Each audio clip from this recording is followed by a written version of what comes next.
Y'all ready for another creepy ass story time? This is the night where the devil decided to pay our little club a visit. And sadly, this is the last night I ever saw my friend. This takes place in Los Angeles, California. I'm 19 years old. I've been dancing for about a year at this point. And I've got one really good girlfriend. This is before I met Carmen. Her name is Aranza. And that is her real stage name. So I have to give you a quick rundown first about Aranza. Aranza is from Brazil. She is a widower, lost her husband in a tragic car accident. She's got 2 kids that are in Brazil, and she's got 2 sets of grandparents to take care of. She's got to take care of her parents and her husband's parents, right? So all financial responsibility falls on Aranza. That is why she was here in the U.S. dancing. Now, Aranza is very religious. I know. Don't fucking say nothing. Just because we're dancers doesn't mean we don't love Jesus. I met her 2 months into dancing, so like 10 months total, right? She went to church every Sunday, didn't swear, didn't drink. She didn't have a mean bone in her body. Very nice girl. And she always expressed guilt for being a dancer, you know what I mean? Like, she was really, really ashamed of it, but she felt trapped, like she couldn't do anything else. And she had a whole family to take care of in Brazil that were depending on her. And a 9 to 5 just wasn't going to cut it. She still had to take care of herself and pay her own bills too. So one night, me and Aranza are at the club. And this particular night, it is popping the fuck off. And I don't mean in a good way. This particular club was very small and like very chill. I never saw like girls fighting or customers fighting. Nothing like that. It was super, super, super chill. So drama there was like rare. There were a total of 3 fights, 1 between girls in the back and 2 between like customers, and these were all separate like little fights. I'm chalking this shit up to like a full moon, like, you know, the lunar cycle or some shit.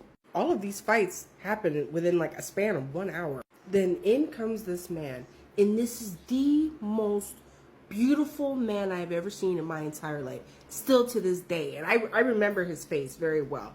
He was very devilishly handsome, and I use that word on purpose because that's kind of what you would imagine the devil looking like. He had very sharp features, a very sharp jawline, a sharp nose, you know what I mean? Beautiful jawlines, like, just he was fine. He walks in, grabs his drink, sits down. All the girls come up to him one by one, trying to small talk with him, trying to ask him for a dance, and they just get up and walk away. He's not interested. And I can hear the girls sitting next to me that had already walked up and talked to him. I can overhear them saying, like, that guy was creepy. He's just a creeper. I can't ask them anything, though, because I'm sitting down with my regular. I'm having a conversation, and I don't want to be rude. Everyone has approached him except Aranza. Aranza's standing at the bar. But I noticed, because he's fine as hell. I'm staring at him because after I'm done with this regular, I'm walking my ass over there. I noticed, though, I clocked that he is staring at Aranza. So after I'm done talking with my regular, I walk up to Aranza and I'm like, girl, that fine ass motherfucker is staring at you. Go over there and make your money. And she's like, I don't know, man. All the girls are saying he's kind of creepy. And I'm like, bitch, do you know where the fuck you are at right now? This is a nudie bar. All the guys are here are fucking creepy. Quit being a baby. I wish I never did that. Another one of my regulars come in, so we get to talking. While we're talking, I noticed that man got up and is walking toward Aranza. They're standing at the bar and they're talking. They went back and forth for about 5 minutes, I'd say. I see them head toward the VIP section. The VIP section is separate from like just the regular dances, right? The VIP section, you're going to be in there for at least 20 minutes. 5 minutes later, I don't even think it was 5 minutes, that man comes strolling out of the VIP. When he strolls out of the VIP, this man gives me a smile that I will never forget. Look, I got the chills. I will never forget the smile. His smile looked like a shark. That's the only way I can describe it. You know that shark Bruce from Finding Nemo? That's what that fucking man looked like. That was that smile he gave me. Instantly, my stomach is in my ass. I feel like throwing up. I race back there because I know something is wrong. I'm thinking something happened. They should have been back there for at least 20 minutes. I'm thinking he SA'd her or like physically assault.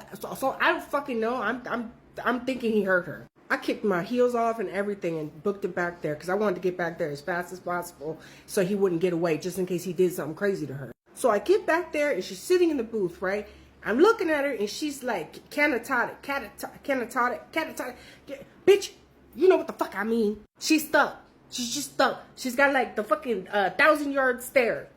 She's like looking past me. She won't talk to me. She won't fucking say anything. I'm scared. I'm like tapping her cheek and shit. I'm doing that for like 5 fucking minutes. I'm examining her body. I don't see any signs of an assault. Like I don't see any injuries. I don't see her like bikini ripped or nothing like that. So I'm like, what the fuck happened? She fucking snaps out of the shit, right? And she just pushes me. She pushes the fuck out of me and I fall over. I'm like, well, bitch, what the fuck? She jumps up and takes off running to the fucking dressing room. By the time I get my ass up and take my ass to the dressing room to see what the fuck is going on, this bitch damn near tackles me, like on her fucking way out. But I stop her. I block the fucking door. Her panic is making me panic. And I want to know why the fuck we are panicking. And should I be fucking leaving too? Did he threaten to shoot this bitch up? Tell me what the fuck. This lady looks me dead in my eyes and tells me, and I quote, I saw hellfire in his eyes and we need to repent. You saw what? She pushes past me and leaves in the middle of her shift. Now I'm stuck like a fucking deer headlights. What the fuck do you do with that? I finished my shift. For the next 3 days, I'm calling her. I'm going straight to voicemail. I'm texting her. No response. On the 4th day, I go to her apartment. I've been there a million times. We were friends. I get to the apartment. I'm knocking at the door. I peer through her window because I want to know if she like fucking hiding from me or something. And my fucking heart sinks. Everything is there like normal except her pictures. She had pictures of her family all over the walls. And when I saw that they were missing, I knew she was gone. It looks like she left everything and she had some really nice shit in there. I knock on the neighbor's friend because we were cool with him. We had hung out with him a few times, right? I knock on his door. He opens the door. Her dog comes out. She had a dog that she absolutely loved more than life itself. I ask him, I'm like, have you seen Aranza? Like, do you know anything? What the fuck is going on?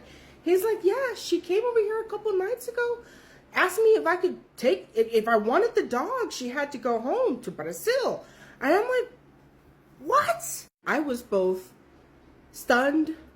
I was sad. I lost my friend, but also like terrified because I knew she fucking saw something to have been so fucking scared to just up and leave like that. You leave the fucking country. Like, what did you see? I know she saw the devil. I know he was a devil or a demon. He was something. He was something fucking scary. And I believe wholeheartedly that that night, the veil was like super thin. And him, like all those fights breaking out right before he comes, you know what I'm saying? Like that energy, that chaos that the devil brings or that demons bring, like that's what that was. That was like kind of his announcement. Because after he left, I finished my shift. The shift peaceful. Nothing popped off. Only right before he came. I think he was there with a mission. I think he was there specifically for Aranza. And I hope this video, some way, somehow, makes it to Brazil. Aranza, if you see this, I miss you. Just let me know you're okay, girl. What happened?